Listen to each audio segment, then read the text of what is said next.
Hi, this is Matt Lawton on the Astrological Winds channel. I'm going to look at the week ahead for March 2nd through 8th. Um, Not the most dynamic week to start the month of March, but definitely March is going to see a couple of really significant changes, which I'll actually do another report on after this one for this week. But you remember last week or so, talked a lot about challenges in relationships going on. And the beginning of this week is going to be a continuation of that energy. But then there's going to be some shifts, a couple shifts too, in the relationship area that should break some of this energy up.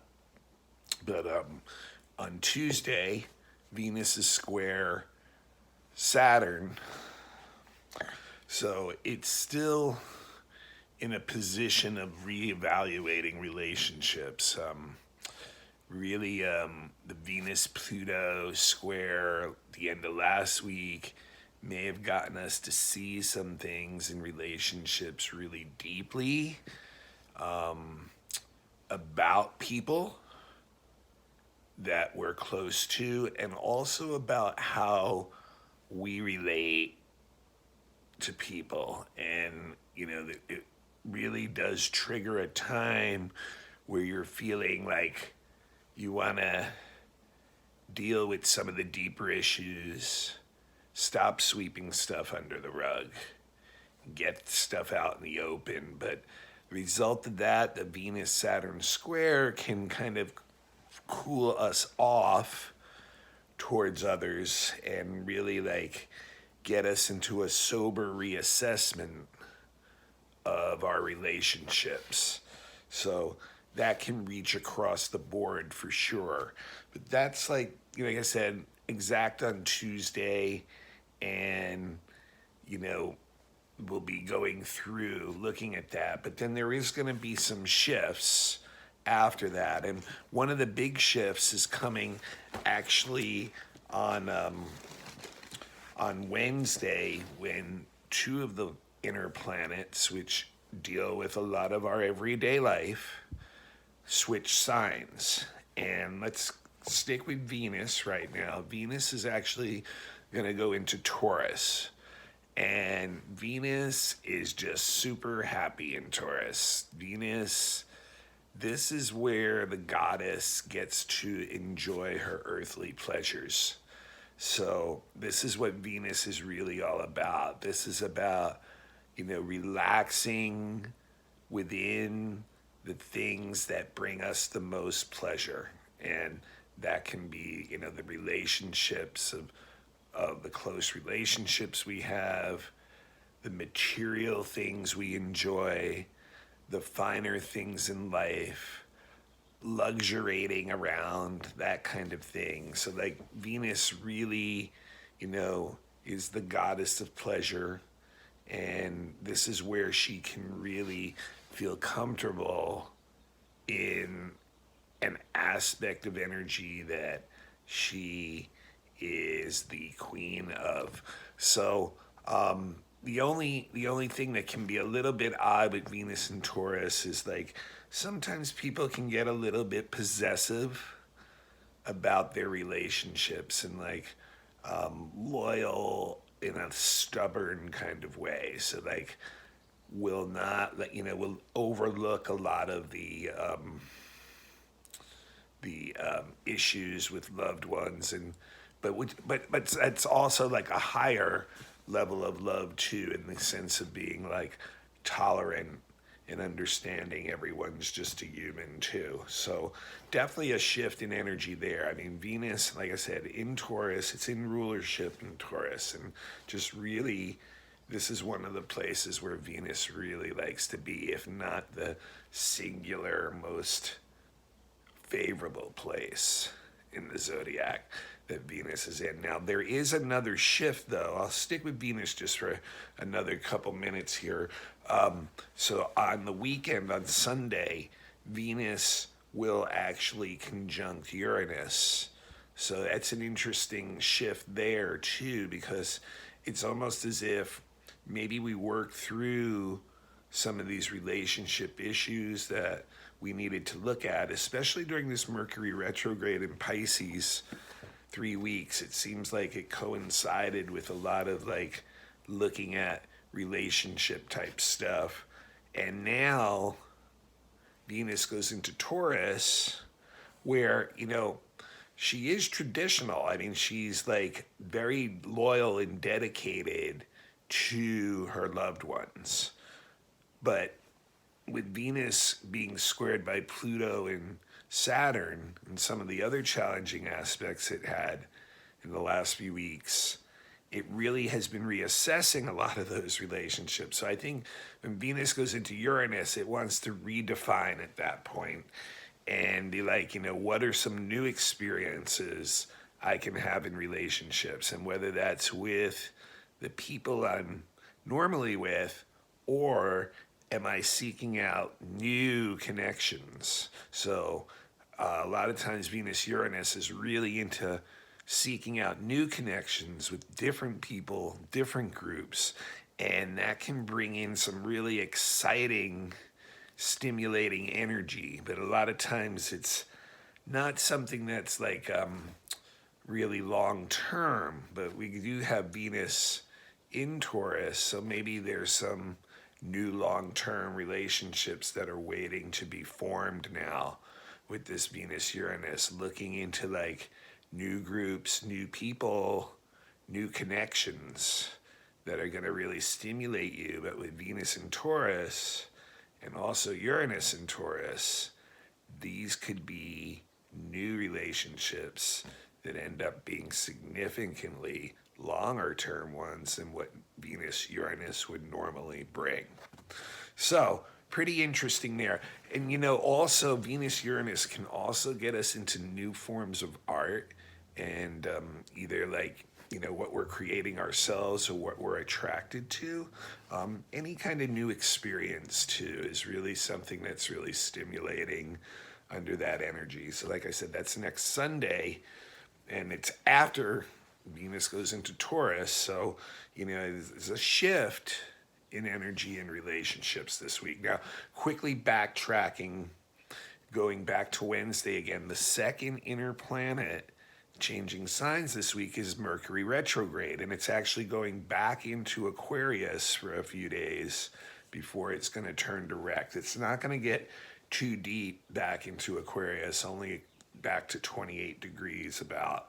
But that being said, I've been noticing that Mercury retrograde energy has been pretty intense in the last few days in the outer world. There's been a lot of misunderstandings, confusions, and things like that. So going back into Aquarius, this may be the time where a lot of the Mercury retrograde technological breakdown stuff may occur, because going back into a sign where technology is part of that sign's things that sign rules, Aquarius. So you may see if you were having some problems with technological stuff, it may reach its final breaking point or whatever this week after Mercury goes into Aquarius. And the other thing about that too is the Mercury in Pisces, like we've talked about, Mercury is very weak in Pisces and kind of spacey,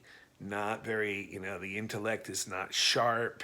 It's kind of like wandering instead. So when it goes back into Aquarius, we're going to be able to recapture some strong, acute intellectual energy again.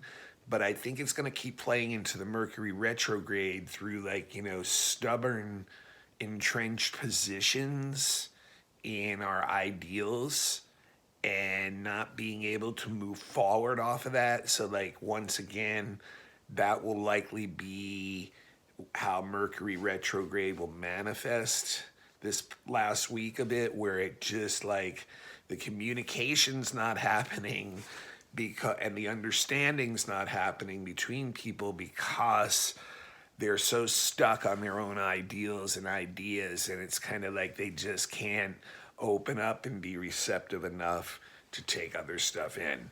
Okay, and the last thing I want to mention is on next Sunday also, I talked about Venus conjunct Uranus next Sunday, and we also are going to have the Sun conjunct Neptune, the Sun's annual conjunction to Neptune in Pisces. So a lot of Pisces energy again, and of course Neptune's very Piscean energy too. Very different energy than Venus Uranus, which is the same day. It's more of a chill out energy. I think like a lot of this Piscean energy in the last month, as always, really makes us assess our spiritual journey in life and our mystical journey, our religious journey. In life, and the Sun Neptune will be one of the apex points during this whole Piscean season and this time of Mercury retrograde going through Pisces, although it will be in Aquarius for a little while, and during the conjunction, but there's still a strong imprint of that Piscean Mercury retrograde too. So I think a lot of people are getting like basically their new download spiritually or mystically right now, and being opened up and sensitive to the energy of those around them and the environment around them, and possibly feeling a more spiritual connection with nature, the earth, or spirit itself.